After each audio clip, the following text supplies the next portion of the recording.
मग ते तुमचे डोमेन आहेत ना, मग तुम्हाला होस्टिंगचा प्लॅन कुठे घेतलाय तुम्ही? एक मिनिट हा सर.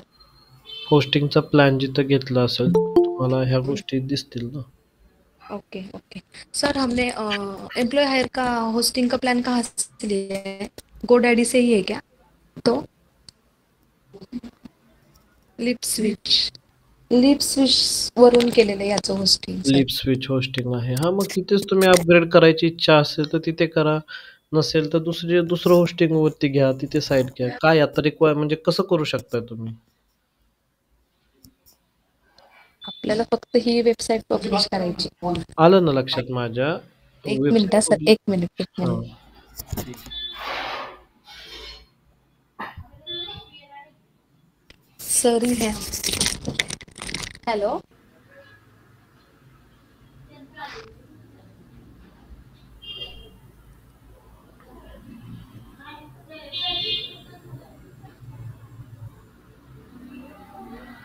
यहाँ पर 4 प्लान्स दिख रहे हैं मुझे, business elite, business, core and lite. कौन सा लिया है हमने? कौन-सा लिया है? एक मिनट सर. हाँ. हम्म.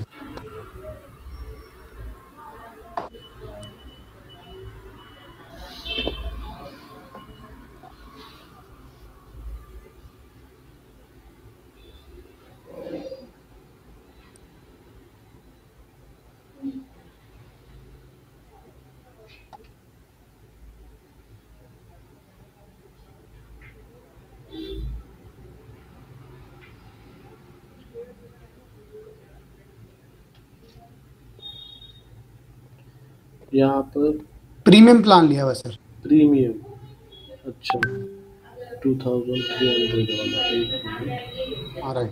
प्रीमियम लेकिन यहाँ पर जो होस्टिंग है ना, यहाँ पर मुझे 4 प्लान्स दिख रहे हैं।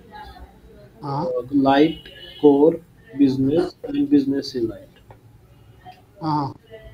तो आपने प्रीमियम आपका किस में जाता है? एक मिनट देखता हूँ. प्रीमियम प्लान एम्प्लॉयर, एक मिनट सर.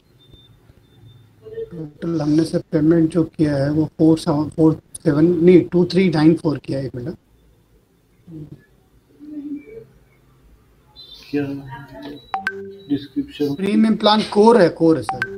लेकिन मेरा डाउट ये है कि आप एक नई टैब में ओपन करो कि विक्स होस्टिंग प्लान करके। ये बिलिंग हिस्ट्री है, एक मिनट। ऑल साइट्स, होस्टिंग, इसे हमारे इसमें दिख जाएगा ना सर वर्चुअल. हाँ, बिलिंग प्लान वगैरह। हमने ये लिया हुआ है सर प्रीमियम प्लान कोर. अच्छा। हम्म, ओके। तो और साइट कैसे कनेक्ट किया आपने विक्स पे? वहाँ पर ऑप्शन है क्या एक अलग वहाँ पे एक ऑप्शन है सर डोमेन कनेक्ट करने का, बट वो हमसे हुआ नहीं था एक्चुअली. लास्ट टाइम ट्राई किया था. अच्छा, तो मुझे वो क्या, मतलब यही साइट. मुझे क्या जानना है कि प्रीमियम प्लान जो आपने लिया है उसमें कितने आप कोलैटरल्स विक्स के वेबसाइट्स ऐड कर सकते हो? उसमें एक ही था सर एक्चुअली ऑप्शन. एक ही था, तो हाँ, तो फिर उसको आपको अपग्रेड करना होगा। जो आपका प्रीमियम ओके. सब्सक्रिप्शन है उसको हाँ. अपग्रेड करना होगा। और ओके. अपग्रेड करने के बाद जो आपका दूसरा वाला साइट है, हाँ नेचुरल रिसोर्सेस करके, हाँ हाँ. वो वहाँ पर आपको कनेक्ट करना पड़ेगा फिर। अच्छा वो अलग से लेना है, मतलब अपग्रेड हाँ, करना पड़ेगा या फिर नया भी ले सकते हैं क्या होस्टिंग नया से ले उसके सकते लिए? हो या फिर अपग्रेड कर सकते हो। मेरे मेरे ख्याल से अपग्रेड करना अच्छा रहेगा क्योंकि उसमें आपको ज़्यादा चीज़ें मिल सकती हैं। Right right right. ठीक है सर. ठीक है, ठीक ठीक है है, चलेगा. मैं अपग्रेड करने का चेक करता हूँ और एक बार वापस ठीक है, कनेक्ट करता हूँ. ठीक लेकिन है। ये दोनों कनेक्ट कैसे होंगे वो हमको थोड़ा सा ये चेक करना था. इसको देखना पड़ेगा विक्स में अभी क्या-क्या फीचर्स है, कैसे-कैसे करना, कनेक्ट करने की ठीक है. क्या प्रोसेस है। ठीक है सर. थैंक सबसे पहले तो आपको अगर होस्टिंग भी आपने लिया है और डोमेन भी आपको लिया है तो नया कुछ परचेस करने की ज़रूरत नहीं है। आपको हाँ. जो आपका अभी का प्लान है उसमें अगर एक ही साइट है तो उसी को बस अपग्रेड कर दो मल्टीपल साइट्स के लिए। चलेगा. ठीक है. ठीक है? तो फिर आप ठीक है, कनेक्ट करने का फिर से प्रोसेस देख के कर सकते हो आप। यस यस, मैं मल्टीपल साइट का करके फिर एक बार आपको कुछ ठीक क्वेरी जरूर कनेक्ट करता हूँ। ठीक है, ठीक, श्योर, चलेगा, okay. Sure, thank you, okay. Aarti, so तुमचा डाऊट झालाय क्लिअर आता? हॅलो आरती, ओके. आरती तुम्ही स्क्रीन क्लोज करा तुमची. हो सर. हां, ठीक. सो हे होतं एक रिअल टाईम एक्झाम्पल, स्टुडंट जे काही आपण डेली लेक्चर्स करतो, अशा पद्धतीचे तुम्हाला रिअल टाईम प्रॉब्लेम्स फेस करावे लागू शकतात किंवा कसे असतं की वेगवेगळ्या क्लायंटची किंवा वेगवेगळ्या मॅनेजमेंटची रिक्वायरमेंट जी आहे ती वेगवेगळी राहते. सो आत्ताची जी आपली केस होती ती होती विक्स. विक्स जो प्लॅटफॉर्म आहे त्याच्यावरतीच त्यांनी डोमेन नेम त्याच्यावरती त्यांनी होस्टिंग बाय केलं होतं आणि विक्सचाच बिल्डर वापरून ते वेबसाईटसुद्धा बनवत होते, अशी आपली केस होती. सो विक्सचं होस्टिंग त्यांना विक्सवरतीच ठेवायचं होतं.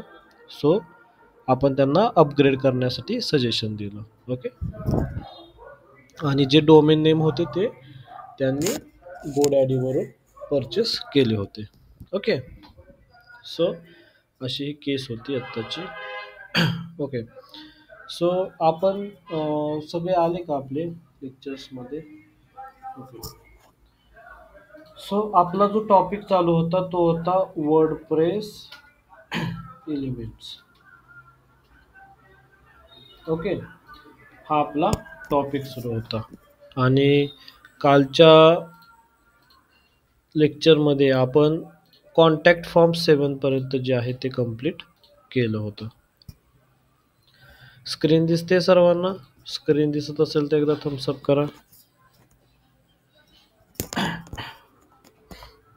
Okay, see. सो कालच्या लेक्चर्समध्ये आपण काय काय शिकलो त्याचा एकदा आपण रिकॅप करूया, ओके. वर्डप्रेस डॅशबोर्ड एलिमेंट्स आपण शिकतोय, ज्याच्यामध्ये आपण एक गोष्ट पाहिली की रिअल टाईम जी साईट आहे, ॲक्च्युअल ज्या साईटवरती प्रॉपर थीम्स अप्लाय केलेले आहेत, प्रॉपर प्लगिन्स इन्स्टॉल केलेले आहेत, आपण ती साईट पाहिली होती, thedigitalnmd.com. आणि तिथे प्लगिन कशा पद्धतीनं अपडेट केले जातात आपण ते शिकलो होतो. त्याच्यानंतर आपण पाहिलं होतं की डॅशबोर्ड सेक्शनमध्ये कोणकोणते फीचर्स तुम्हाला पाहायला मिळतात, ओके. डॅशबोर्ड पाहिल्यानंतर आपण पोस्ट सेक्शन पाहिलं होता, पोस्ट कशी ॲड करायची, त्याच्यामध्ये कॅटेगरीज कशा ॲड करायच्या ते सुद्धा आपण पाहिलं होतं. आणि नंतर आपण टॅग पाहिले होते. टॅग्स आणि पोस्ट कॅटेगरीजमध्ये आपण डिफरन्ससुद्धा पाहिला होता, ओके.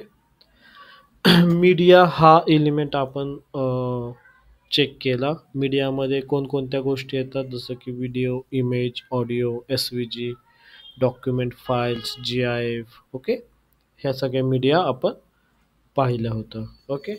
आणि वर्डप्रेसमध्ये मीडिया अपलोड करण्यासाठी एक लिमिट आहे. ते लिमिट कितीचं आहे कोण सांगू शकेल का? आपलं डिस्कशन झालं होतं, मी तुम्हाला लेक्चरमध्ये शिकवताना सांगितलं सुद्धा होतं की एवढं एवढं लिमिट आहे, एवढ्या लिमिटची फाईल तुम्ही अपलोड करू शकता वर्डप्रेसमध्ये. सो कोण सांगू शकेल का की काय लिमिट होतं ते मीडियाचं? आठवतंय कुणाला?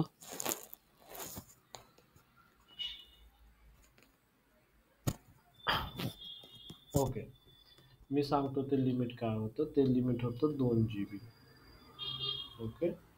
तुम्ही 2 GB पर्यंतची फाईल जी आहे ती तुम्ही अपलोड करू शकता. कुठे होतं ते?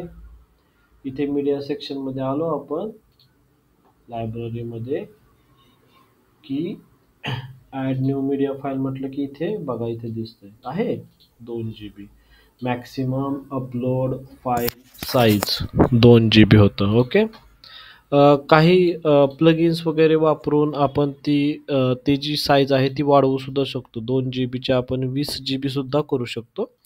बट काही स्पेशल केसमध्येच त्याची रिक्वायरमेंट लागते. इतर केसेसमध्ये त्याची रिक्वायरमेंट लागत नाही. 2 जीबी जे आहे ते सफिशियंट राहतंय. ओके. त्याच्यानंतर आपण पाहिलं होतं पोस्ट वर्सेस पेज. पोस्ट कसं काम करतं, पेज कसं काम करतं, सिमिलॅरिटीज काय काय आहेत आणि डिफरन्स काय आहे ते.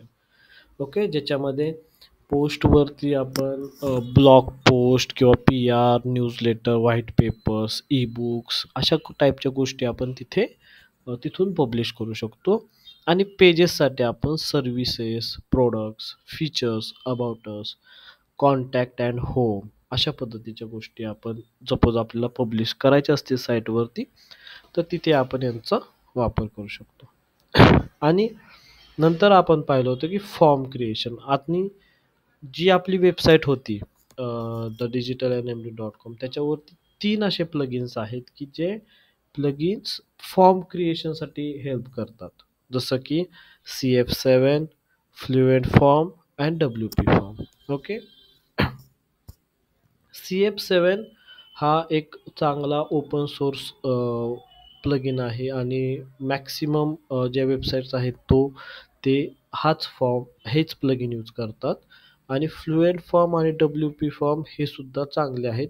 बट ह्यांचं लिमिटेशन्स आहेत की काही फीचर्स जर तुम्हाला ह्यांचे ॲक्सेस करायचे असतील तर तुम्हाला पेड व्हर्जन घ्यावं लागतं. ओके. सो आत्ता मार्केटमध्ये सगळ्यात पॉप्युलर असा आहे तो म्हणजे CF7 ज्याला आपण म्हणतो कॉन्टॅक्ट फॉर्म 7 आणि ज्याची लिंक मी तुम्हाला खाली तिथं दिलेली आहे.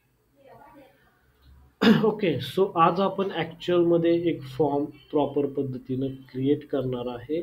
ओके. आणि तो फॉर्म आपण क्रिएट करू. त्याच्यावरती तो फॉर्म आपण आपल्या एका पेजवरती आपण तो हे करायचा, लाईव्ह करायचा. ओके. सो आपण येऊया आपल्या इथे. काल मी इथे काही फॉर्म्स बनवले होते.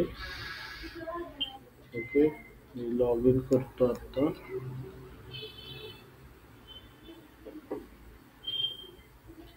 ओके. त्याच्या आधी आपण काय करूया की तुम्हाला जे कालचं लेक्चर झालं त्याच्यामध्ये कोणाला काय डाऊट्स वगैरे असतील तर ते एकदा घेऊया. जर डाऊट नसतील तर आपण मग कॉन्टॅक्ट फॉर्म 7चं जे प्लगइन आहे त्याच्या थ्रू आपण फॉर्म वगैरे कसा क्रिएट करायचा ते पण दाखवून आपण पुढे जाऊयात.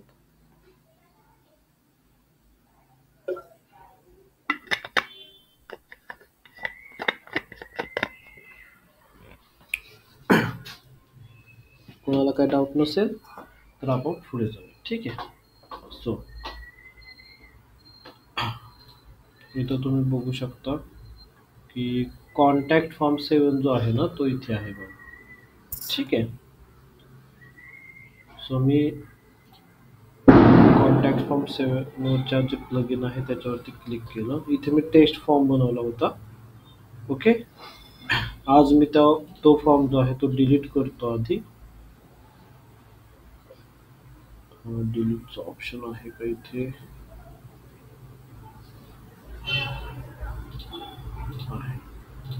ओके.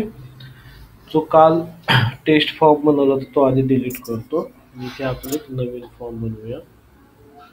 ओके. ह्या प्लगइन मध्ये आपण आलो. इथे contact form, add new form. Same जसं आपण काल डिस्कस केलं होतं तसं की इथून तुम्ही फॉर्म ॲड करू शकता किंवा इथून तुम्ही फॉर्म ॲड करू शकता. ओके. सो मी इथे क्लिक करतो, add new form. Okay. So अशा पद्धतीचं तुमचं बाय डिफॉल्ट जो फॉर्म आहे तो एक डिफॉल्ट फॉर्म तुमचा ओपन होतो. फील्ड सुद्धा तुम्हाला बाय डिफॉल्ट मिळतात त्याच्यामध्ये. ओके. याला आपण नाव देऊया स्टुडंट टेस्ट फॉर्म. ओके. नाव दिलं ह्याला स्टुडंट टेस्ट फॉर्म. इथं युअर नेमचे इथं मी काय करतो, इथं स्टुडंट टाकतो. Student name. हे तुम्ही थोडंसं स्ट्रक्चर समजून घ्या. कोडिंगचा पार्ट आहे हा थोडासा.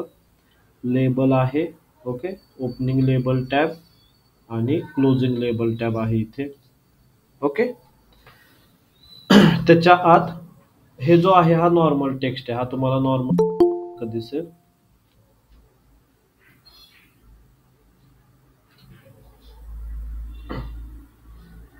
ओके. हे नॉर्मल टेक्स्ट तुम्हाला दिसेल तिथं स्टुडंट नेम म्हणून. आणि हे जे आहे स्क्वेअर ब्रॅकेटमध्ये, तो ॲक्च्युली ती तुमची फील्ड राहील. जी फील्ड असते ती ॲक्च्युअल फील्ड तुमची राहील.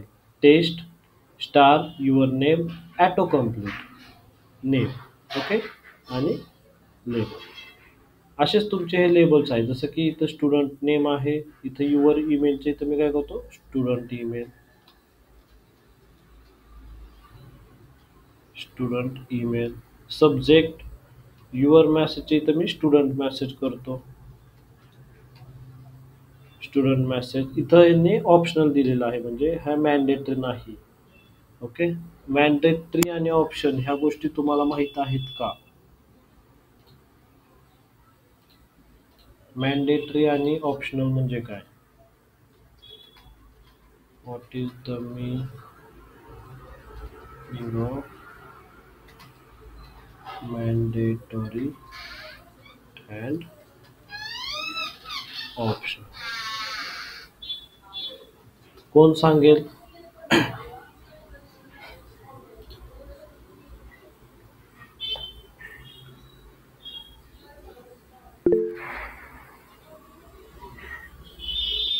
सर मॅन्डेटरी म्हणजे कंपल्सरी, ऑप्शन म्हणजे optional. Correct, correct.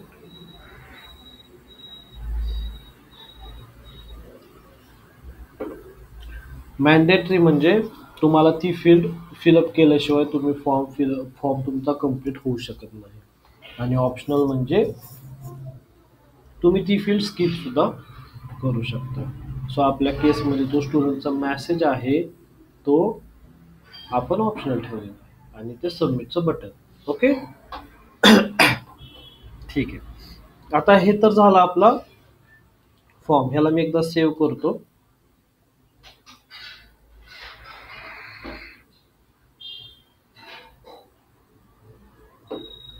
Okay. So आता एकदा का फॉर्म फिलअप केल्यानंतर, एकदा का फॉर्म फिलअप केला की त्याच्यानंतर तुम्हाला मेल आला पाहिजे, बरोबर ना? की असा असा फॉर्म फिलअप झालेला आहे आणि त्याचा तुम्हाला मेल आला पाहिजे. सो एक फॉर्म फिलअप झाल्यानंतर जी मेल येण्याची सिस्टीम आहे ती सगळी तुम्हाला ह्या टॅबमध्ये बघायला मिळेल, मेल सेक्शनमध्ये. ओके. मेल कोणाला जाईल? Site admin. जो काही साईट ॲडमिन आहे. ओके. आता आय थिंक इथे NMD प्रायव्हेट लिमिटेडच आहे. ओके. त्या साईट ॲडमिनला मेल जाईल. फ्रॉम कोणाकडून जाईल? तर wordpress@the digital NMD कडून जाईल. एक मला 5 मिनिटं द्या फक्त.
ओके, सगळ्यांना आवाज येतोय माझं?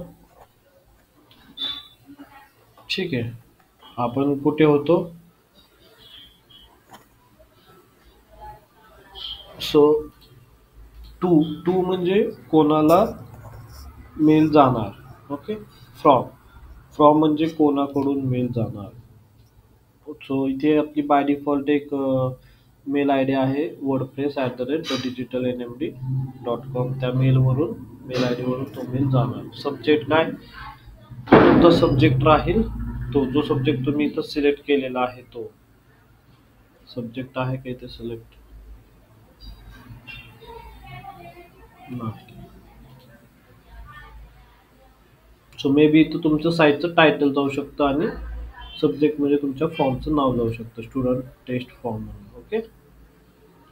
इथं ॲडिशनल हेडर, जर तुम्हाला काय ॲडिशनल हेडर टाकायचा असेल तर तो तुम्ही टाकू शकता.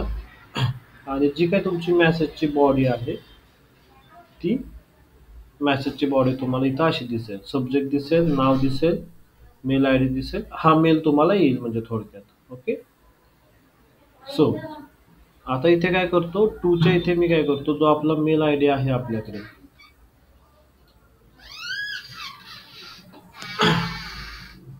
जो आपल्याकडे मेल आय डी आहे तो मेल आय डी मी तिथे टाकतो, म्हणजे NMD प्रायव्हेट लिमिटेड @gmail.com. म्हणजे काय होईल की आपल्याला तिथं मेल येतोय का नाही ते आपल्याला समजेल. ठीक आहे. इथं मी तो मेल आय डी टाकला. काही मेसेजेस असतात बाय डिफॉल्ट, ते सुद्धा तुम्ही इथं सेट करू शकता.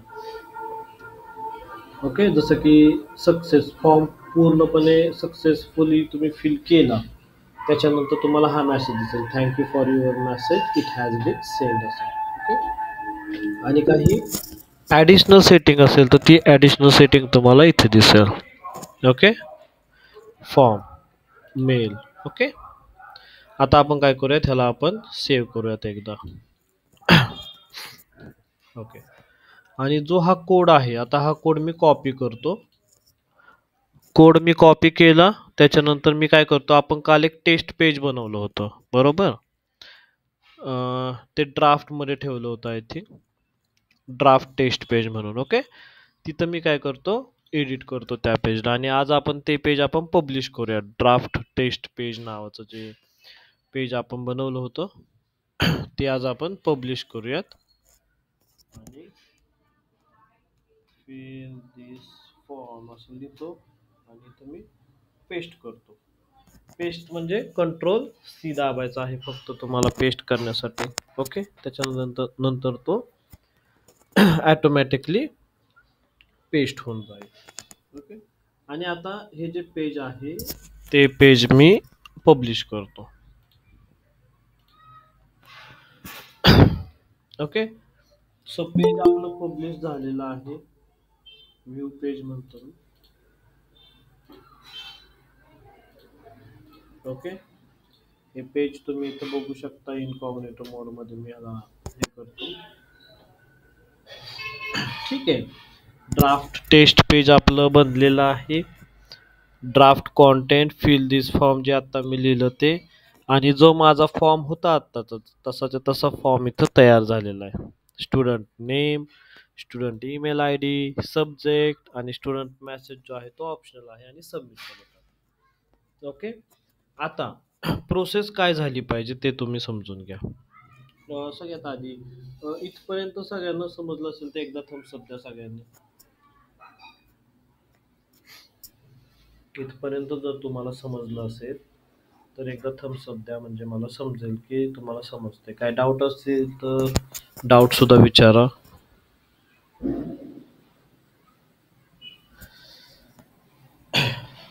ओके, ठीक आहे. सो आपण काय करूया आता, पुढे जाऊयात.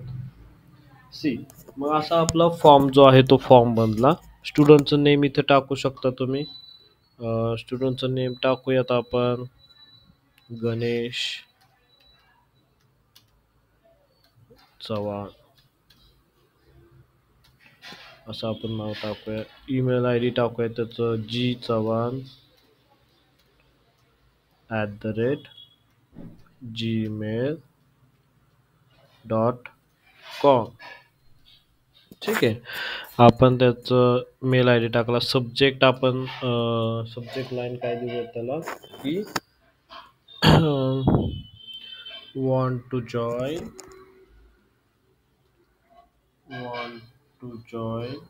NMD. त्याला NMD जॉईन करायचं. ओके.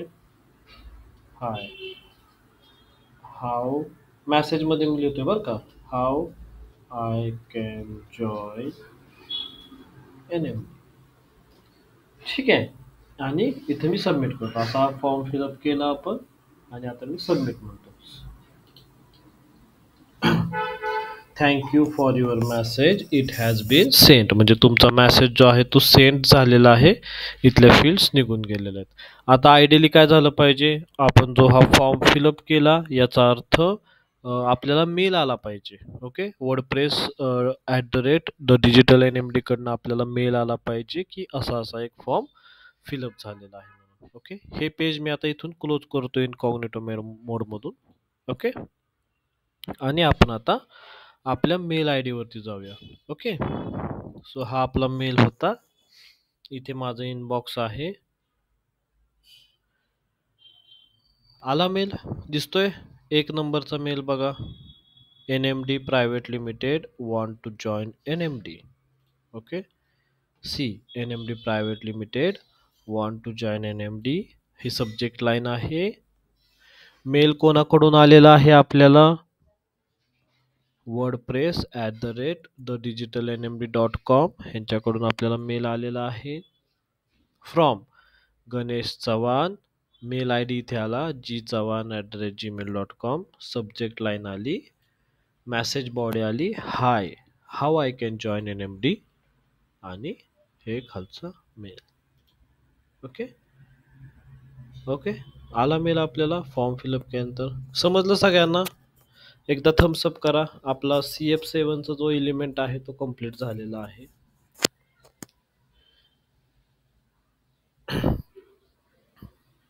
ओके.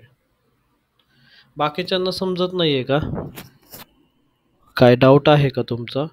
2च थम्सअप आले. 12 लोक आहेत तर 11 तरी थम्सअप आले पाहिजेत माझा सोडला तर. 4, 5, 6 हे भरपूर आले. 7. ओके, ठीक आहे. समजतं याचा अर्थ तुम्हाला. ओके. सो आपण आता पुढे जाऊया. इथपर्यंत आपण आलो होतो. परत मी आपला जो बॅक एंड आहे त्या बॅक एंडला जातो.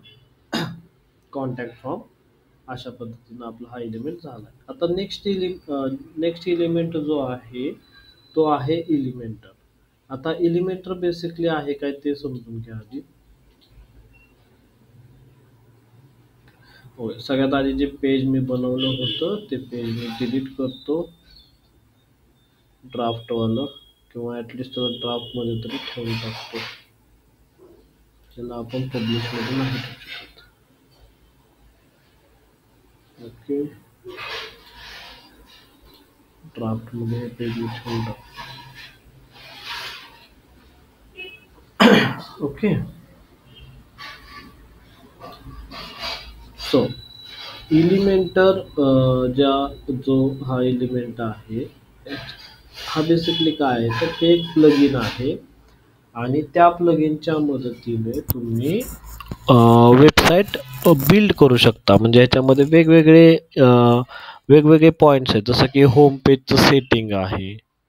ओके, होम पेज तुम्हाला कशा पद्धतीनं पाहिजे, साईटचं logo, global colours, okay, custom fonts, तुमचा फॉन्ट कसा पाहिजे, पॉपअप्स कसे पाहिजेत. ठीक आहे, आता हे झालं होम. त्याच्यानंतर सेटिंगमध्ये तुम्ही एलिमेंटरची सेटिंग करू शकता, जसं की कुठल्या पेजेसवरती तुम्हाला एलिमेंटरचं प्लगइन हवं आहे. म्हणजे हा एक बिल्डर आहे इन शॉर्टमध्ये, जो तुम्हाला पेजेस, पोस्ट किंवा डिझाईन बिल्ड करण्यासाठी मदत करतो. सो त्याच्याशी रिलेटेड हे सगळे पॉईंट्स आहेत. Okay, post type, disable default colours, हे सगळे पॉईंट्स चेक बॉक्सेस आहेत. हे एक एक गोष्ट तुम्ही रीड करून पाहू शकता. इंटिग्रेशन, जर API की असेल त्याची तर ती पण तुम्ही इथे यूज करू शकता. ओके, परफॉर्मन्स पाहू शकता इथे. परत एलिमेंटरला तुम्ही रोल मॅनेजर पण देऊ शकता, म्हणजे कोणाला कोणता ॲक्सेस द्यायचा त्यानुसार सुद्धा तुम्ही एलिमेंटरवरती काम करू शकता. ओके, आणि ठीक आहे, आता हे तुम्ही सगळं बघून घ्या की एवढे रोल्स आहेत, element manager, tools, custom fonts, custom icons, custom code, हे सगळ्या गोष्टी आहेत. हे एलिमेंटर ॲक्च्युली दिसतं कसं ते तुम्हाला मी एकदा दाखवतो, म्हणजे तुम्हाला आयडिया येऊन जाईल की हे एलिमेंटर नक्की प्लगइन काम कसं करतं. Okay, about us, see data science course in Pune. Okay, इथे समोर एलिमेंटर लिहिलेलं आहे, याचा अर्थ हे जे पेज बनवलेलं आहे हे पेज एलिमेंटर मधून एडिट होऊ शकतं किंवा एलिमेंटर मधून हे पेज डेव्हलप केलेलं आहे. का तर आपण एलिमेंटर इन्स्टॉल केलेलं आहे प्लगइन, त्याचा वापर करून आपण हे पेज बनवलेलं आहे. ओके, जर तुम्ही नॉर्मल एडिट केलं तर जे काही तुमचे चेंजेस आहेत ते निघून जातील. जर तुम्हाला एलिमेंटर लिहिलं याचा अर्थ तुम्हाला एलिमेंटर मधूनच हे पेज एडिट करायचं आहे. इथे ऑप्शन बघा, एडिट विथ एलिमेंटर आहे. सो इथे तुम्हाला क्लिक करायचे. सो ते प्लगइन नक्की काय आहे ते तुम्हाला समजणं गरजेचं आहे, म्हणून मी तुम्हाला हे दाखवतो. आणि जे त्याच्या आतले जे छोटे छोटे ऑप्शन्स आहेत ते तुम्हाला प्रॅक्टिस केल्यावरतीच येतील. विदाउट प्रॅक्टिस त्या गोष्टी नाही समजणार. सो हे तुम्ही पाहू शकता. लेफ्ट साईडला आहे ना, ते सगळं एलिमेंटर प्लगइनचं काम आहे. म्हणजे अशा पद्धतीने हे काम करतं. ह्याच्यामध्ये बेसिकमध्ये सेक्शन्स आहे. जसं वर्डप्रेस डेव्हलपमेंट करण्यासाठी मदत करतं, तसंच हे प्लगइन डेव्हलपमेंट करण्यासाठी मदत करतं. Images, text editor, videos, button. Okay, हे तुमचं बेसिकमध्ये येतं. जनरलमध्ये tabs, accordion, image box, icon box, link in bio. Okay, site. आता हे हे हे जे प्लगइन आहे हे 2 टप्प्यामध्ये येते. एक फ्री व्हर्जन येते याचं आणि एक पेड व्हर्जन येतं. ओके, सो फ्री व्हर्जनमध्ये तुम्हाला बेसिक अँड जनरल फील्ड्स मिळतील, बट साईट, सिंगल, कॉमर्स ह्या गोष्टी जर तुम्हाला करायच्या असतील तर त्या गोष्टी तुम्हाला अपग्रेड कराव्या लागतील. पेड व्हर्जनमध्ये ह्या गोष्टी येतात. त्याच्यानंतर अल्टिमेट कॅरोजल फ्रीमध्ये येतं. इसेन्शियल ॲडॉन्स मधले हे पण काहीतरी फ्री आहे वाटतंय. Okay, Elementor header and footer हे सुद्धा फ्रीच आहे. रॉयल ॲडॉन्स मधले ह्या गोष्टी जिथं लॉक दाखवलेलं आहे ते पेड आहेत. ओके, आणि वर्डप्रेस आणि अपग्रेड नाव, म्हणजे एलिमेंटर अपग्रेड करा म्हणजे तुम्हाला पूर्ण ॲक्सेस त्याचा जो आहे तो मिळून जाईल. सो हे आहे एलिमेंटर. ठीक आहे, तो जे प्लगइन आहे ते अशा पद्धतीनं काम करतं. बेसिकली हा एक बिल्डर आहे. फ्री व्हर्जनमध्ये पण तुम्ही बेसिक पेजेस वगैरे क्रिएट करू शकता. पेडमध्ये तुम्ही अजून चांगले डिझाईन्स वगैरे जे आहेत ते क्रिएट करू शकता एलिमेंटरचा वापर करून. ओके, सो हा एलिमेंट आहे, प्लग इन थ्रू आलेला हा एलिमेंट आहे इथे, ते तुमच्या लक्षात असू द्यात. नेक्स्ट आहे तो म्हणजे टेम्पलेट्स. टेम्पलेट म्हणजे काय काय काय आहे ते. सो जी काय तुम्ही थीम वापरलेली असते, ओके, किंवा जे काही तुम्ही बिल्डर्स वापरले असतात, जसं की आत्ताच्या केसमध्ये आपण ॲक्रेडिन म्हणून थीम वापरलेली आहे आणि जो बिल्डर आहे तो एलिमेंटर बिल्डर आहे, बरोबर. सो ह्यांच्यामध्ये काही टेम्पलेट सेव्ह केले असतात, त्या सगळ्या टेम्पलेटची लिस्ट तुम्हाला इथं मिळते. फॉर्मचं टेम्पलेट, अवॉर्डचं टेम्पलेट, कॅरियर, टॅब, ओके. तुम्ही काही सेव्ह केलेले टेम्पलेट्स इथे दिसतील, काही थीम बिल्डर्स आहेत ते सुद्धा तुम्हाला इथं दिसतील. ओके, सी जसं की 404चं पेज तुम्ही डायरेक्ट बनवू शकता. ओके, सो हे सगळं त्याचे ऑप्शन्स आहेत. ओके, टेम्पलेट्समध्ये landing pages, kit library, popups. Okay, आता हे सुद्धा हा टेम्पलेट हा सुद्धा पार्ट जो आहे ना, हा एलिमेंटरचाच पार्ट आहे. एलिमेंटर्सनेच हे काही टेम्पलेट्सचं तुम्हाला ऑप्शन्स वगैरे दिलेलं आहे. त्याच्या खालचं इसेन्शियल ॲडॉन्स जे आहे ते सुद्धा एलिमेंटरचाच ऑप्शन्स आहे. ठीक आहे, त्यातलेच एलिमेंटरचेच काही ॲडॉन्स वगैरे असतील ते तुम्ही इथे ॲड करू शकता वेबसाईट बिल्ड करण्यासाठी. ओके, अगेन इथं एक हे नवीन प्लगइन यूज केलेलं आहे टेम्पलेटली, ज्याच्यामध्ये टेम्पलेट लायब्ररी आहे, ज्याचा वापर करून आपण वेगवेगळे टेम्पलेट्स जे आहेत ते इथं यूज करतोय. सी अशा पद्धतीचे टेम्पलेट्स वेबसाईट बिल्ड करण्यासाठी तुम्ही वापर करू शकता. ओके, याच्यामध्ये पण फ्री आणि पेड अशाच गोष्टी आहेत. ओके, काही फ्री आहेत तर काही पेड आहेत. प्रो बघायचे असतील तर हे प्रो तुम्ही बघू शकता इथे. अशा पद्धतीनं प्रो हे सगळे पेड आहेत. ओके, टेम्पलेट लायब्ररी हा WP फॉर्म सेम जसं आपण कॉन्टॅक्ट फॉर्म 7 बघितलं तसाच हा WP फॉर्म सुद्धा आहे. पण आपण नेहमी यूज करताना फर्स्ट प्रायोरिटी जी द्यायची ती कॉन्टॅक्ट फॉर्म 7ला द्यायची. ठीक आहे. Royal addons, royal addons dynamic content.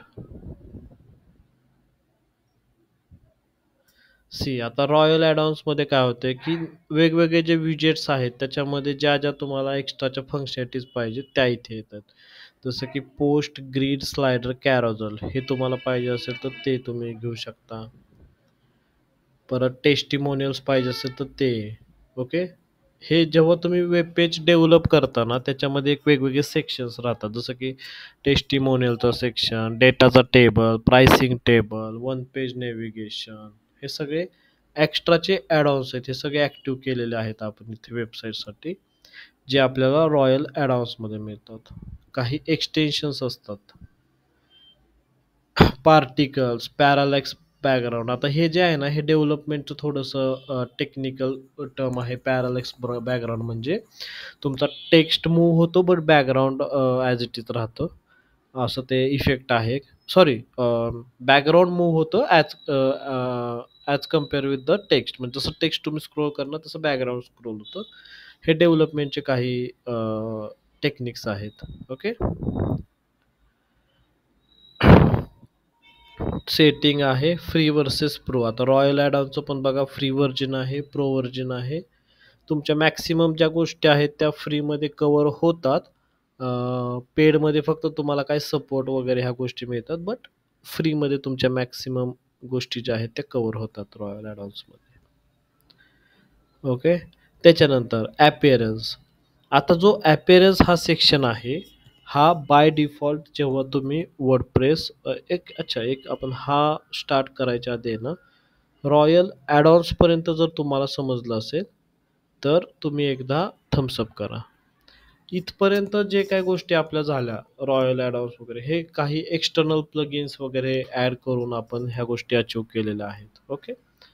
आता ह्याच्या पुढचा जो आपण सेक्शन बघणार आहे तो आहे अपीअरन्स. अपीअरन्स हा बाय डिफॉल्ट सेक्शन येतो. ओके. जेव्हा तुम्ही वर्डप्रेस इन्स्टॉल करता तेव्हा तुम्हाला हा सेक्शन जो आहे तो सेक्शन मिळतो. ओके. सो अपीअरन्स मध्ये काय काय येतं तर थीम्स आहे. लास्ट लेक्चरला आपण थीम्स पाहिल्या होत्या. कोणकोणत्या 3 थीम्स आहेत आता ह्या वेबसाईटवरती. पहिली म्हणजे कॅडेन्स जी आपली आहे ती, दुसरी ॲस्ट्रा आणि तिसरी 2024. आता बघा मी कालच आपण थीम आणि प्लगइन जे आहेत ते अपडेट केले होते, तर आज परत ॲस्ट्राला अपडेट आलेला आहे. सो एकदा अपडेट करून घ्या. जेव्हा जेव्हा अपडेट्स येत राहतील तेव्हा तेव्हा अपडेट करणं मॅन्डेटरी राहील. ओके. बॅकअप रेग्युलर तुम्हाला वेबसाईटचा ठेवला पाहिजे. रेग्युलर बॅकअप असेल तर सपोज जर काय मिस्टेक झाली साईटवरती तर तुम्ही ती इझिली रिकवर करू शकता. ठीक आहे. सो ही थीम अपडेट झाली. सो अपीअरन्समध्ये असलेला पहिला सेक्शन थीम. नेक्स्ट सेक्शन आहे पॅटर्न्स. ओके. सो पॅटर्न्स म्हणजे काय तर पॅटर्न्स हा एक वर्डप्रेसचाच एक सेक्शन आहे ज्याच्यामध्ये तुम्ही काय करू शकता की तुमचा एक पर्टिक्युलर पॅटर्न तयार करू शकता. ॲड न्यू पॅटर्न ज्याचा वापर करून तुम्ही काय करू शकता तर तुम्ही वेबसाईटवरती मल्टिपल पेजेस बनवता.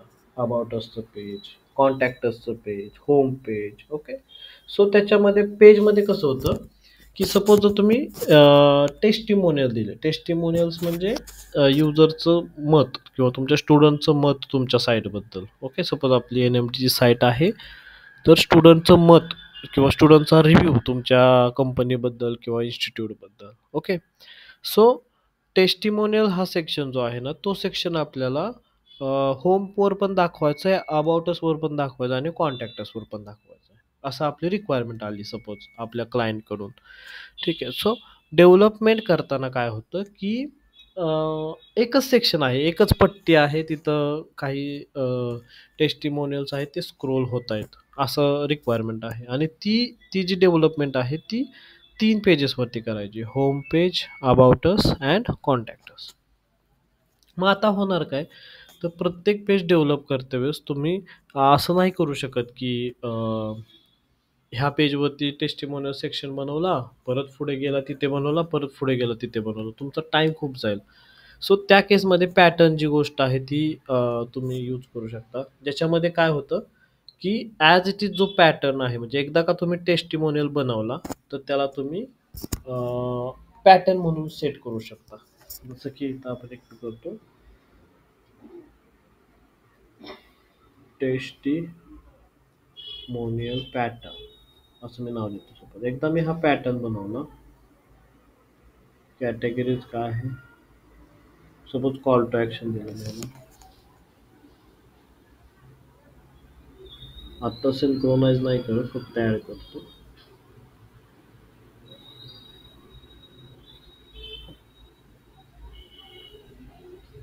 सो अशा पद्धतीचा जो टेस्टिमोनियल पॅटर्न जो आहे ना तो पॅटर्न बनला. आता ह्या पॅटर्नमध्ये मी काय केलं तर बाबा मला सपोज एक इमेज टाकायची आहे.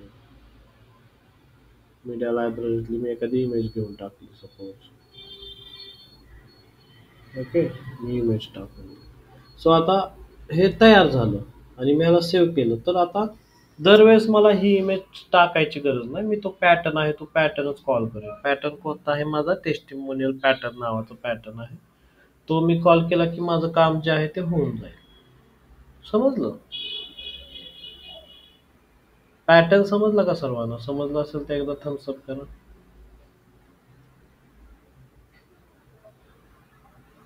ओके. सो नेक्स्ट जे आहे तो आहे कस्टमाइज. कस्टमाइज म्हणजे काय तर इथे तुम्हाला वेगवेगळ्या सेटिंग्ज मिळतात तुमच्या वेबसाईटवरती. ग्लोबल सेटिंग्ज राहतात हे. ह्या ग्लोबल सेटिंग्ज तुम्ही ह्या कस्टमाइज सेक्शनमधून करू शकता. इथे बघा तुम्ही ह्या सगळ्या ग्लोबल सेटिंग आहे. जसं की colour fonts, headers, footer, general. Okay. Page आणि पोस्टचं लेआउट कसं असलं पाहिजे.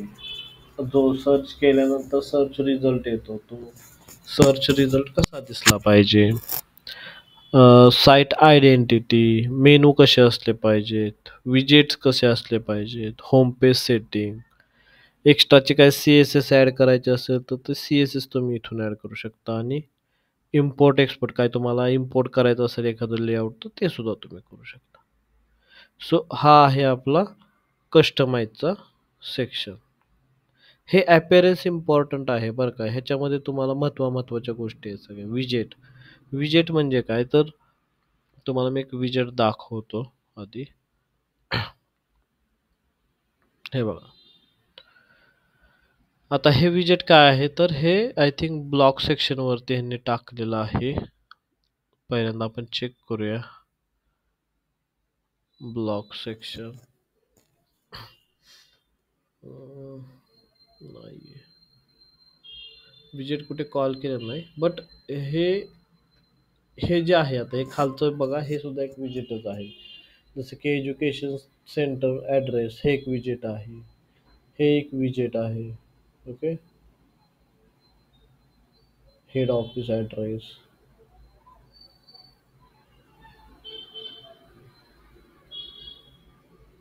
ओके. गेट इन टच हे एक आहे. ओके. आणि इथे कधी कधी तुम्ही राईट साईडला बघू शकता की राईट साईडला काय काय वेबसाईटवरती ते रिसेंट पोस्ट वगैरे असतंय बघा. सो ते सुद्धा विजिटच राहतात. जसं की इथे मी दाखवतो तुम्हाला.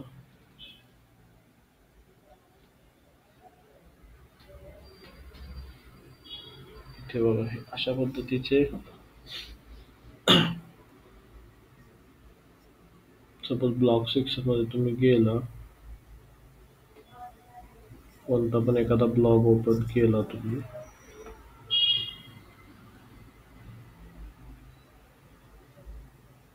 ठीक आहे. हे बघा हे राईट साईडला हे सगळे विजेट्स आहेत. जसं की टेबल ऑफ कॉन्टेंट्स.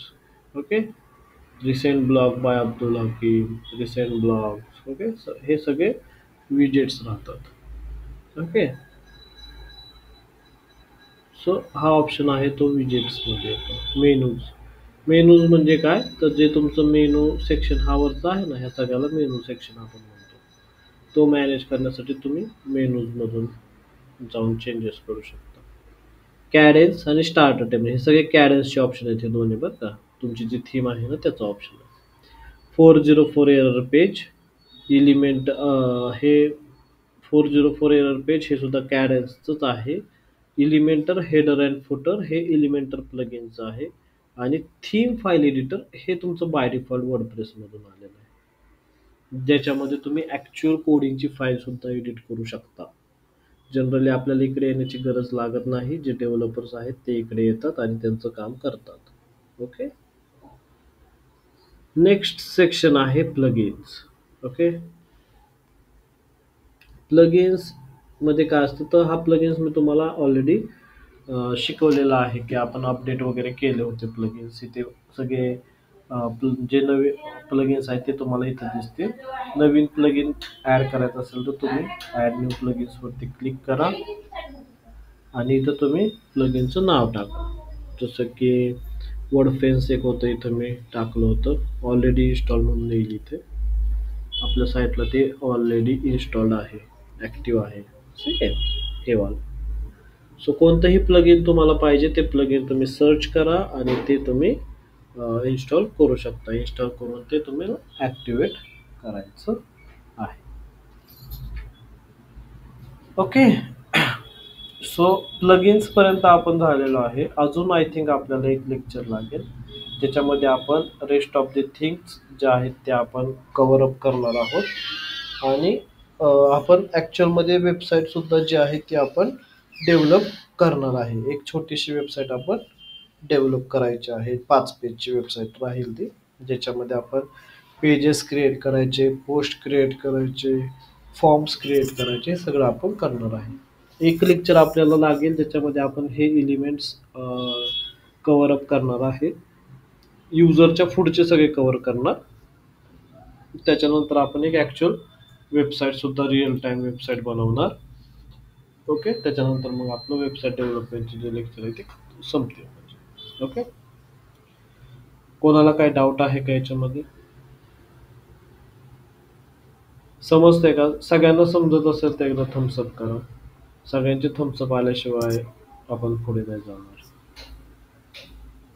रोहन, दिव्या, पूजा, सौरभ. कोणाला समजत नाहीये? मोना जय समजतंय. अजून कोण आहे? कन्हैया. ओके, समजतंय तुम्हाला. ओके, ठीक आहे. Pratik, yes sir. समजतंय? हो सर. हो. Sir, can you share some dummy website ID password? Kaustubh. Okay, हां. डमी वेबसाईट मी आज ॲक्च्युली आपली आहे आपली पुणे न्यूज, त्याची आय थिंक मी बनवलेली आहे. मी तुम्हाला नेक्स्ट लेक्चरला मी ते शेअर करेन. ठीक आहे. तुम्हाला एक ID त्याच्यावरती तुम्ही प्रॅक्टिस करा. ठीक आहे, वेगवेगळ्या गोष्टी तुम्ही इम्प्लिमेंट करू शकता. मला ते लॉग इन करायचं आहे ॲक्च्युली सरांसोबत. ते मी तुम्हाला डमी युजर ID पासवर्ड देईल. ओके, ठीक आहे, चालेल. आय होप तुम्हाला सगळ्यांना